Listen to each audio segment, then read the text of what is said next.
Hello, je m'appelle Elsa et je suis Master Coach certifiée. Avec ce podcast, Un chemin vers soi, ma mission est de t'aider à mieux te comprendre et à t'accepter tel que tu es pour que tu puisses rayonner en toute authenticité.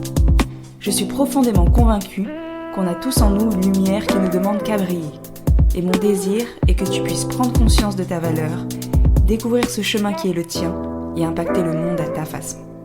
Ensemble, partons à la découverte de notre vérité. Apprenons à nous révéler et osons marcher vers notre destinée.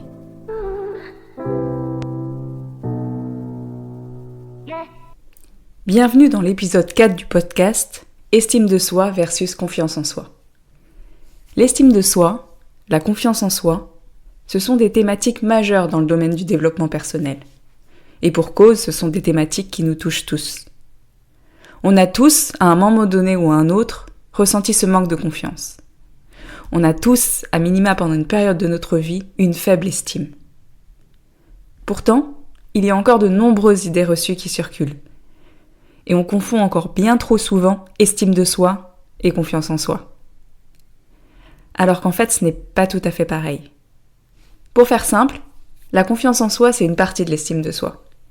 Mais ce ne sont pas deux termes qui sont synonymes, et ils ne renvoient pas exactement à la même réalité. Désolée pour ceux et celles qui n'aiment pas les maths, mais l'estime de soi, c'est une équation. Et là, tu dois te dire, mais qu'est-ce qu'elle raconte ? Alors laisse-moi t'expliquer. L'estime de soi, c'est une évaluation que l'on fait sur soi, un jugement de valeur. On va estimer que l'on est important ou non, que l'on a de la valeur ou non. La comparaison ne te plaira peut-être pas, mais c'est un peu comme lorsque tu fais du shopping. Tu vas évaluer en quelque sorte un pantalon par exemple. Tu vas émettre un jugement sur ce pantalon. Tu vas peut-être le trouver beau, bien coupé, peut-être que tu vas penser qu'il a une belle couleur, et tu vas te décider à l'acheter en fonction notamment si le prix affiché te paraît juste, si finalement ce pantalon vaut ce prix-là. C'est le même principe avec ton estime de toi.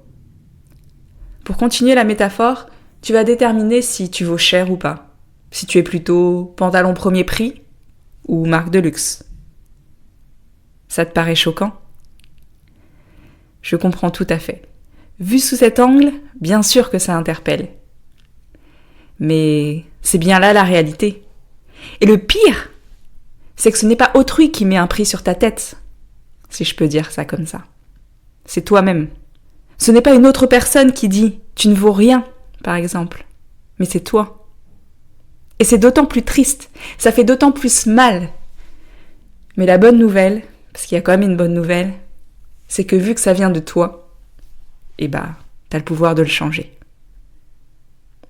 Pour revenir à notre fameuse équation, il y a un monsieur qui a défini que l'estime de soi, c'était le résultat de tes réussites divisé par tes aspirations. C'est l'équation de James. Cela signifie qu'une personne peut augmenter son degré d'estime d'elle-même en diminuant ses prétentions ou alors en augmentant ses réussites. Simple et basique. Mais cette définition, elle a quand même ses limites. Elle ne prend pas en compte, notamment, du moins de mon point de vue, elle ne prend pas en compte l'aspect social. Mais je vais t'en proposer une autre qui me parle davantage. L'estime de soi, c'est une évaluation que tu vas faire sur toi. Une comparaison entre deux choses. Ton toi idéal et ton toi perçu. Ton toi idéal, c'est quoi ? C'est la version qui est un peu fantasmée de toi-même. Ta vision parfaite. Celle que tu voudrais être. Et ton toi perçu, c'est la personne que tu crois être.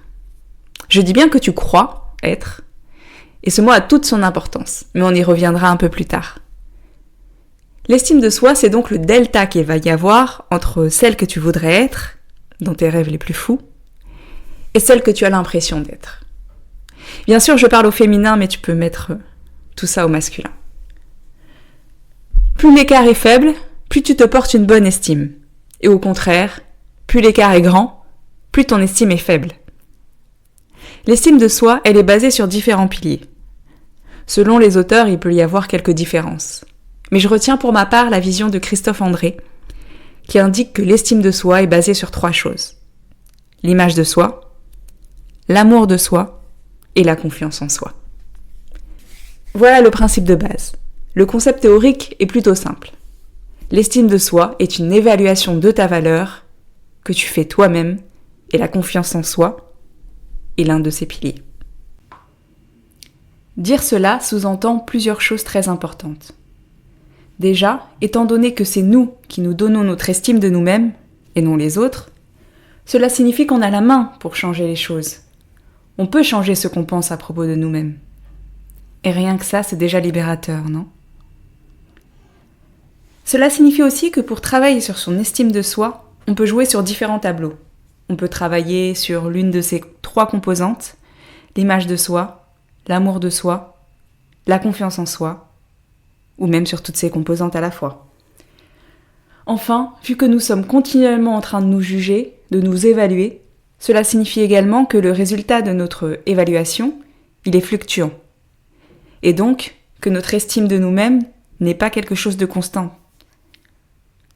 Donc si aujourd'hui tu as une faible estime de toi, sache que ce n'est pas définitif et surtout que tu as le pouvoir de le changer. C'est un sujet qui me passionne, l'estime de soi, la confiance en soi. Je pourrais en parler pendant des heures, mais j'ai fait le choix de garder ces épisodes plutôt courts et digestes pour toi. Nous n'évoquerons donc pas aujourd'hui les moyens de booster son estime de soi, mais je te promets, ce sera le thème d'un prochain épisode. Si tu écoutes ceci, c'est que tu es resté jusqu'à la fin, ou presque, et pour ça je te dis merci.